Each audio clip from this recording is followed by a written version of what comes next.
Մինչև հարցերին անցնելը, շնորհակալություն ենք հայտնում այսօրվա հետ կապված ձեզ լուսաբանելու համար։ Մեր խորին շնորհակալություն ենք հայտնում առիելի լրատվամիջոցների ներկայացուցիչներ։ Պարոն Դանիելյան, նախ կուզեի հարցնել, դուք այստեղ հայտարարություններ տարբեր հնչեցին, դուք նկատում Արցախը նաև պաշտոնապես վերադարձի իրավունքի հետ կապված կոնկրետ ինչ մեխանիզմներով է դա պատկերացնում եւ որ պարագայում այդ վերադարձը հնարավոր համարում եւ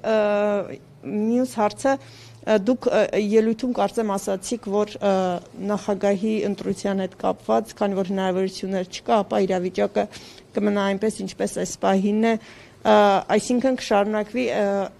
անժամկետ կամ անորոշ ժամկետով այս իրավիճակի պահպանումը, հա, ճիշտ եմ հասկանում։ Նախ վերադարձի հետ կապված վերջերս Արցախի իրավունքների հիմնարար պաշտպանության հանձնախումբը, որը ստեղծել է Արցախի Հանրապետության ազգային ժողովը, 2 տարվա իրենց գործունեությունը ներկայացրեցին, որ ինչպիսի ահռելի աշխատանք են կատարել միջազգային հարթակներում, տարբեր պետությունների խորհրդարաններում, որպեսզի խաղաղ, դիվանագիտական, միջազգային իրավունքի նորմերին համապատասխան պայմաններ են ստեղծվել, որպեսզի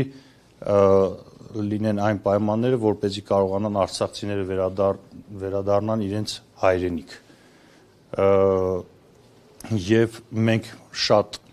տարբեր մեր հարցազրույցներում եւ հայտարարություններում ազգային ժողովի կողմից հնչել է, որ մենք վերադարձ տեսնում ենք այն ժամանակ, երբ որ կլինի անվտանգային մեխանիզմներ, միջազգային անվտանգային մեխանիզմներ եւ այդ պայմաններում կարող ենք արդեն խոսել վերադարձի մասին, բայց կներեք, այն պայմանները, որ տարբեր կողմերից տարբեր ժամանակներ հնչել են անհատական կամ խմբային վերադարձ Արցախի ազգային ժողովի, Արցախի իշխանությունների կողմից ընդունելի չի։ Ընդունելի է միայն այն տարբերակը վերադարձի, ինչպես Արցախից մենք դուրս ենք եկել, այդպես էլ կարող ենք վերադառնալ, այսինքն լսում եմ։ Պարոն Դանիելյան, դուք հնարավոր համարում եք ռազմական գործողությունների միջոցով Արցախ վերադարձը։ Նախ դա զեկուցողները անհատներ են, իրենց կարծիքներն են հայտնում, իրենց տեսակետներն են հայտնում, մենք միշտ նշել ենք, որ կողմ ենք խաղաղության գործընթացին։ Խաղաղություն Հայաստանի եւ Ադրբեջանի միջև կարող է միայն այն ժամանակ, երբ արցախցիները կարողանան վերադառնալ իրենց հայրենիք, Արցախի Հանրապետություն, Արցախ։ Եթե տարածաշրջանում Հայաստան, Ադրբեջան ցանկանում են երկարատև խաղաղություն, դա միայն հնարավոր է արցախցիների վերադարձով։ Մեր տեսակետը սա է, նորից եմ կրկնում, մենք բազմաթիվ պատերազմներ ենք տեսել, մեր ժողովուրդը պատերազմներ են տեսել, մենք ցանկանում ենք, որ խաղաղություն լինի, բայց խաղաղությունը այսպես անընդհատ կրկնելով ամեն օր խաղաղություն ասելով խաղաղություն չի գալիս։ Խաղաղություն ես կտեսնեմ այն ժամանակ, երբ Բաքվից վերադառնան մեր բոլոր գերիները։ Խաղաղություն մենք կտեսնենք այն ժամանակ, երբ որ Ադրբեջանից ինչ որ այսօր հայտարարում են, դա չլինի, այսինքն մեքենաներով, տանկերով, չգիտեմ, ինչով կգան Հայաստանի Հանրապետություն։ Խաղաղություն կլինի այն ժամանակ, երբ Հայաստանի Հանրապետության սուվերեն տարածքից ադրբեջանական զորքերը դուրս գան։ Եվ խաղաղություն կլինի այն ժամանակ, երբ որ արցախցիները կարողանան վերադառնալ իրենց հայրենիք։ Այդ ժամանակ մենք պատկերացնում ենք խաղաղություն, բայց քանի որ նշածս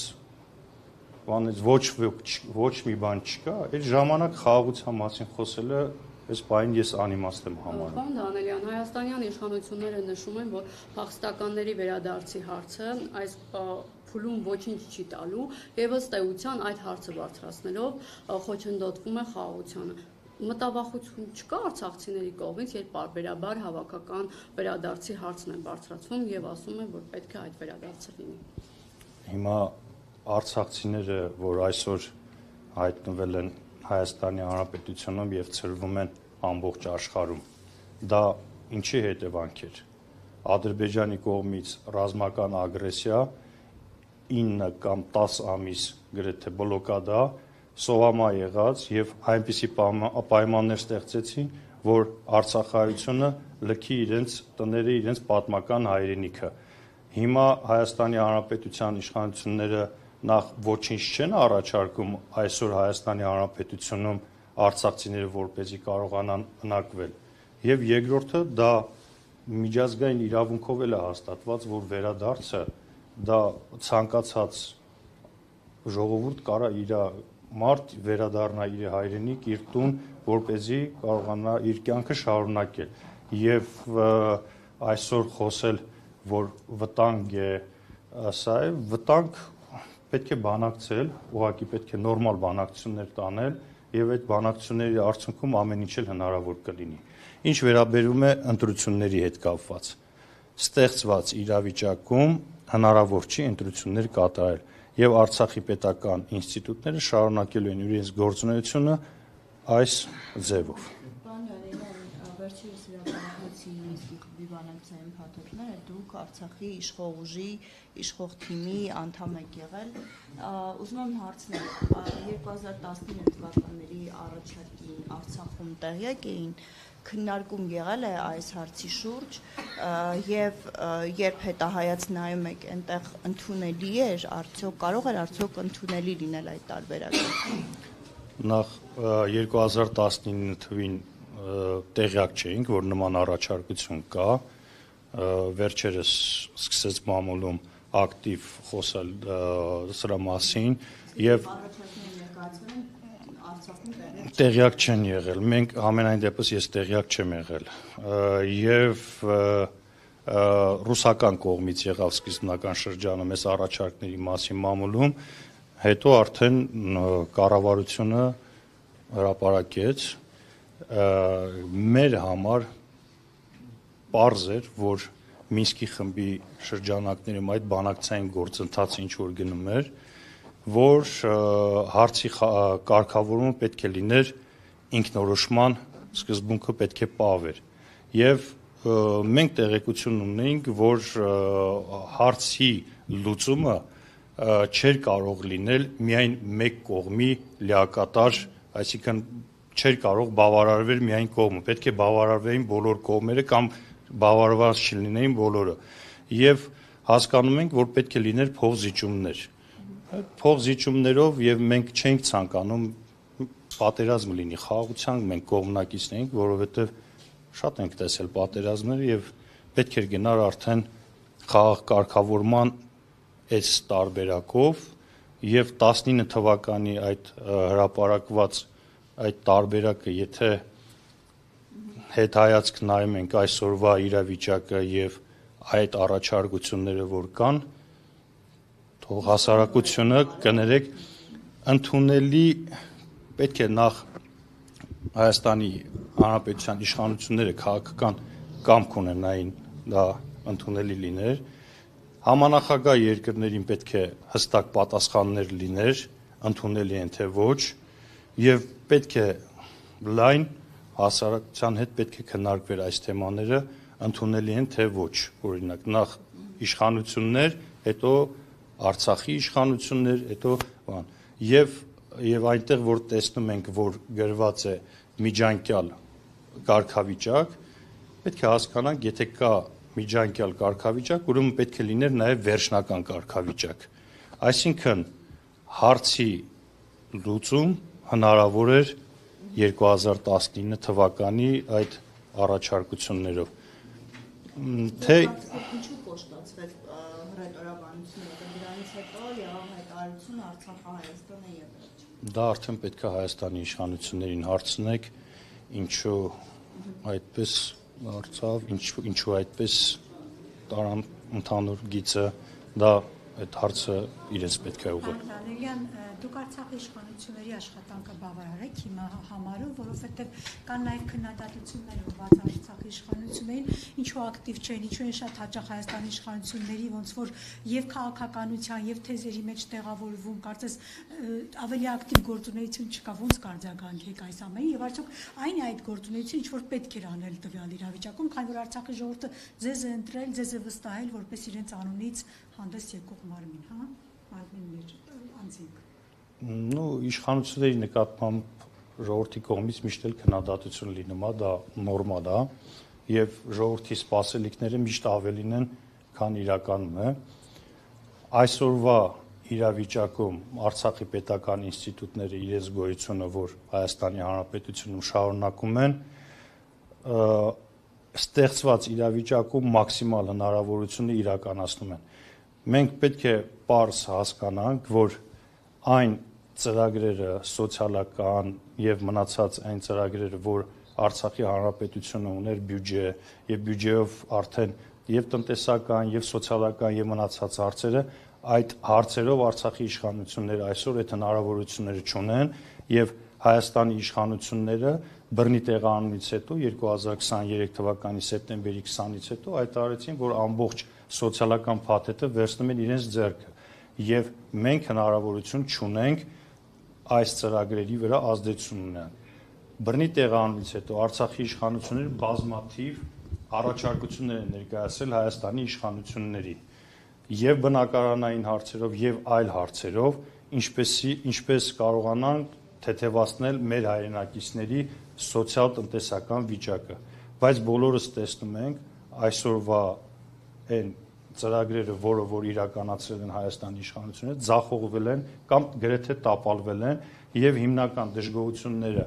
իմ շփումներում մեր հայրենակիցների հետ հիմնականում Հայաստանի իշխանություններից են։ Իսկ այն, ինչ որ այսօրվա իշխանությունները Արցախի կատարում են, պահպանել, սա կարևոր է Արցախի պետական ինստիտուտների պահպանությունը, արտաքին եւ միջազգային հարթակներում պետք է միշտ խոսալ Արցախի մասին եւ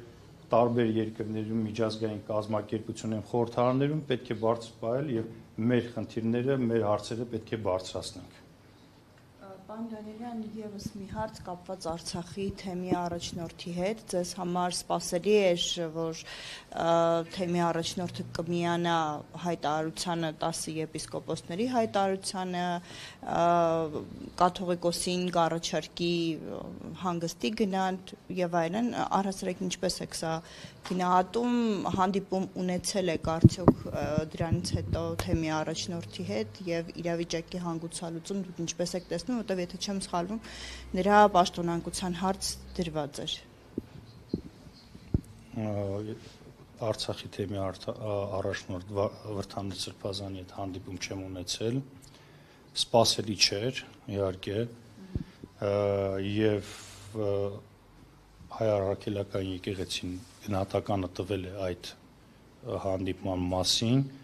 եւ ես գտնում եմ, որ մեր կողմից գնահատականներ տալը այստեղ ավելորդ են եւ պետք է սպասենք մայրաթորի հայտարարություններին,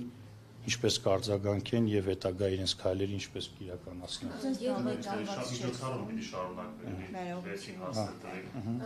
Պարոն Դանիելյան, ինչ դիրքորոշում ունեք ընդհանրապես Հայաստանում եկեղեցու շուրջ իրականացվող այս գործողությունների նկատմամբ։ Իհարկե անընդունելի է հայ առաքելական եկեղեցու դեմ ուղղված այս արշավը եւ պետք է հանգիստ թողել եկեղեցուն, հստակ սահմանադրությունով նշված է, որ պետությունը եւ եկեղեցին անջատեն եւ բոլոր խնդիրները ինչ որ կան եկեղեցում պետք է լուծվի եկեղեցու ներսում եւ պետք չի մենք կամ այլ ինչ որ մարդիկ, ովքեր որ կապ չունեն, խառնվեն եկեղեցու գործերին։ Իմ խորհուրդս բոլորին, ովքեր որ փորձում են, հանգիստ թողեք հայ առաքելական եկեղեցու, որովհետև հայ առաքելական եկեղեցին այն միակ համախմբող եւ 1700 եւ ավելի տարի այն ինստիտուտն է, երբ աշխարհի վրա ամենահին ինստիտուտներից մեկն է եւ պետք է հանգիստ թողել եւ խնդիրներ կլինեն ամենտեղ էլ խնդիրներ լինում են եւ խնդիրները պետք է իրենց ներսում լուծվեն։